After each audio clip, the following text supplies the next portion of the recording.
this is now when you put on your manager hat. How did you link with 450? Somebody was as always.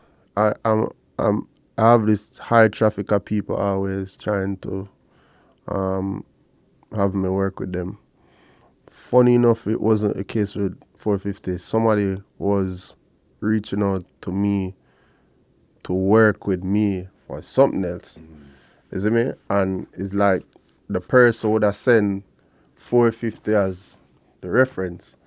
You see me? And 450 at the time had one song. 450 at the time had one song. And I never know, said the artist named 450. And it was hell for try and find him. Yeah. See? Because the song name Binds a Fly, he had one song on YouTube at the time. So his name 450 Binds a Fly. So granted, I think the artist name Binds a Fly. See? So Because 450, it's yeah, you're not I here wasn't number. expecting the number to be the name. So Yeah. it was difficult to search, remember, because remember I only have one song, so I type in. I wanted to hear more music. You know, I was typing in 450.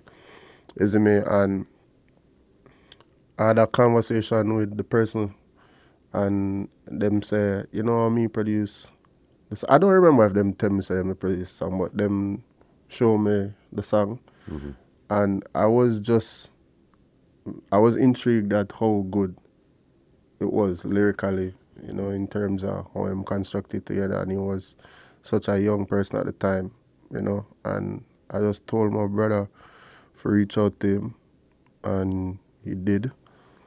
And then he came to the studio. I invited him to the studio. And I asked him, I gave him a beat. I said, after meeting him, I gave him the beat and said,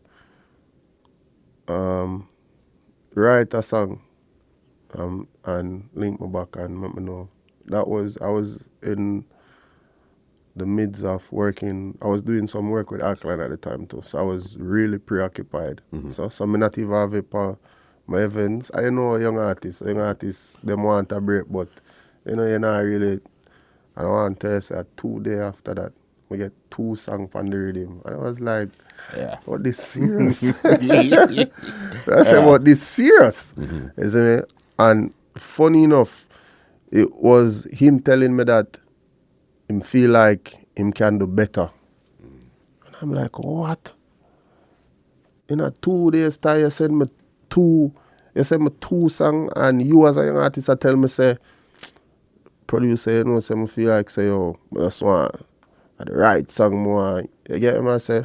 And I immediately me just sign him. I think that was incredible for a young artist in terms of just interest and work ethic, and you know how good he was at penciling his music, and the rest is just history. And at that point there, you said you seen it, say, okay, this guy is definitely knows what he's doing. You just want to have a vision now to really take him to the world.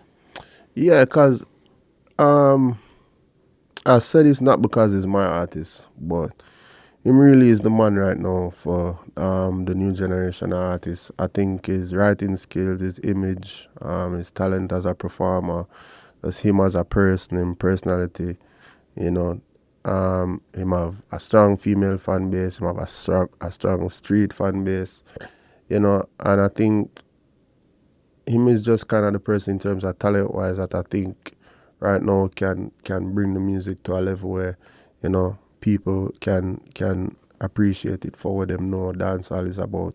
And especially people are so fond of writing in dancehall. People love the wordplay and them, you know, them love all of them little things there, you know. And he's really good at that. Definitely. And what I really rate with the early times too is you're working with Alkaline, that's Vendetta. You're Tru Ambassadors. He's Syndicate. Those times MVP was on the road. But it seemed like everybody linked with everybody and you could do their own things. You've seen him on New Rules. while you're still doing your own thing too. So it's like it was a big family with extended family also. Us real friends never sell out, you know.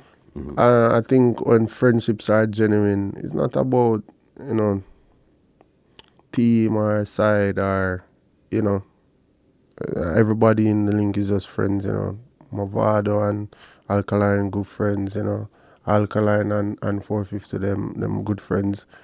And me and Movado cool, Movado and 450 cool. So it's a case where if Movado and 50 there says a vibe, and if 50 and Alka there so it's a vibe, and you know, so it's not a thing where you try calculate it based on trying to do something in the industry. It's just friends that have a common interest, and you know, Alka is one of those persons that, you know, him believe in a young talent. Especially even with 450, yes, he gave us that opportunity numerous times on New Rules. I think we did 3, Was you know, freedom. and I can't remember Alkaline giving somebody the opportunity 3 times. so I tell you, said is good friendship, you know, and it's always a vibe when them communicate and link, you know, them fund each other and the music that both of them do, you know. So, you know, we have to respect that, you know, and I'm happy for that. Definitely. And what would you say would have been his breakout song, the song that people really looked at him and say, listen, okay, 450, I see something's going on right here now. Imperfection. Imperfection was, I can remember Falcon there with me. I remember like yesterday. I swear to you, I was in the studio. I wasn't even in the studio. 450 was in the studio the night before. And something happened. And I think that we're at studio late because him not from Kingston. So he was at studio late the night before when him write Imperfection. And something happened. I think Chum, one of our bridging did tell us something happened, and would I go stay, he was gonna stay in Kingston. So he stayed at my house. And I want to tell you the morning when them go studio, him on weekday was going studio. Weekday was telling me the story that, you know, him did tell weekday how something going on, him not know. That way he must say, you can curse words. When he must say him fucking best friend girl, and then, you know, weekday is this work person, no way. Weekday love the weekday deal with anything with music. Yeah. You see me? So weekday say, yeah man, right about Ready. it man. You see me, I have the rhythm. You know, and them go studio and him write it. And I can remember when I going to the studio. I went in the studio and them play it for me. See? And I swear, Falcon there as witness. I call Falcon and I say, Falcon, 450 boss, you know. Yeah. See, I say, yo, where I talk, boy. I say, yo, the man have a blood clot song up for the studio there, you see? You see me? And I say, yeah. And I left. And when I came back, what really made me know that this song was a hit song was when him say, I guess it could have worse, right? And I say, yo, that is it. When he said that line, That's when you knew. that's when for sure. Yeah. So when him said that, like him say, I guess it could have worse, right? But at least when a friend kill her bad mind. You see me? And I just knew we knew who found it. And you know, me and him was talking after I recorded the song. And him like him say, oh, forgot about this now. And I say, yo, just put it on your WhatsApp. You see me? And see the reaction and the vibe. And him put it on him WhatsApp and him call me back and say, yo, dog, everybody has said me that. And I say, yo, You see? it gone. So put it on your Instagram now. Yeah. I'll put it on Instagram. So that was even before TikTok and them thing that was prevalent. And I feel like that is what kind of cement him in the industry. The fact that, you know, him never need particularly a app for stay relevant. And music kind of just resonate with the people. So it's not a thing where him have to get up every day and try to be trendy or, you know, try to put out something where, you know, him is just one of them artists that people just kind of love him for the, you know. for the Riddim. music and stuff like that. Yeah. I heard all of those songs there, but the one that really, really, really made me pay attention was Old Gal Thief. You Really? see, when I heard that one there, because I'm a man, I'm inundated with music, but when I heard that one there, I said, all right, you're bad. It was just a different energy, a different vibe. You understand? I mean, I called it too. Because I tell one of my brethren, say, that was when after we did Journey. After we did Journey, yeah, we did Gal Thief. Because we kind of was structuring him career at that time. So we did have two songs that resonated with the streets, and then I said, I go find a gal song that could have resonate in the streets too. And him the Gal Thief. But personally, no, Gal Thief was like easy for him, to be honest. It was like, if you want Gal Thief from 450, it's like a walk in the park. I can just send him up tempo rhythm and just say, yo, do that. Yeah. But you have times when you hear him tell you, say, he might go studio by himself and him no want nobody in the studio. That is where you get songs like Cold Street. Like when it gets serious, yeah, when the boss go in a different book. But yes, a Gal Thief, all 500 man can be in the studio and him just say, yo, what is the one me sing about? And him just take probably half an hour and just put some things together. He has so many songs. And then him have him song them where him kind of just take him time with and say, oh, this me need for, you know? And recently, we had conversations about Cold Streets Part 2. Okay. You see me? So, as I say, I have songs where they must say, yeah, no distractions, no one nobody call my phone, you know? Just collect the money for the show them. Yeah. You know the price. Because how do you guys even choose who he's going to collaborate with? Because I know he's done music with Chanel Mir. He's done music with Valiant. He just put out the one with the remix with NLE Chopper. How do you guys choose to say, okay, this is who we're going to pair him with to collaborate and do some songs? That really is him, you know, from a creative standpoint, him kind of select, you know, when him feel like it's necessary for, you know, or him tell say, yo, him like the artist or sound, or him feel like him want to this. The case with NLE was, NLE just loved the Bad Girl record, you know, and he felt like he wanted to remix it, and, you know, 450 and the team just felt like it was a good opportunity for kind of take a step towards, you know, an international move. And it has done so well for him, you know. Bad Girl went number 4 and Shazam in New York, and, you know, it's one of them big songs them, you know.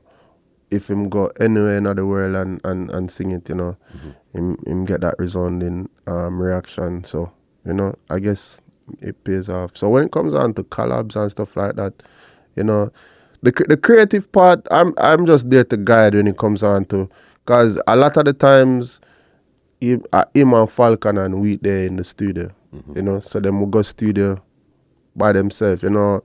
With the managerial aspect, there's a lot of work that needs to be done in terms of, you know, the administrative side of career and planning and organizing and tours and everything, you know. So throughout the day, them with their studio, and then I'll pull up and listen some stuff and, you know, make a few tweaks, and I say, yo, you know, I like that, probably change the line there, you know, and him say, all right, boss, it good, and, you know, you come back and him send you the music. So him will always send me music in the mornings. I will always get music in the mornings through WhatsApp. Him send me, I say, yo, last night, what do you think? And why? I don't know how him do it. Yeah. To be honest. But that's where you like that he has that thing about him that you can't really explain. You just know that there's this thing that this man could create these. You know what? hits. You know what's one of the most impressive things about working with 450? I've seen it with Alkaline, but Alkaline doesn't show that skillful side as much. You know, because Matthias Alka is kind of a loner. But with 450, it's like you see, like you have that right this and it's a food basics. It's like you can call him and say, yo, you know, I feel like you have to write a song about food basics. Yeah.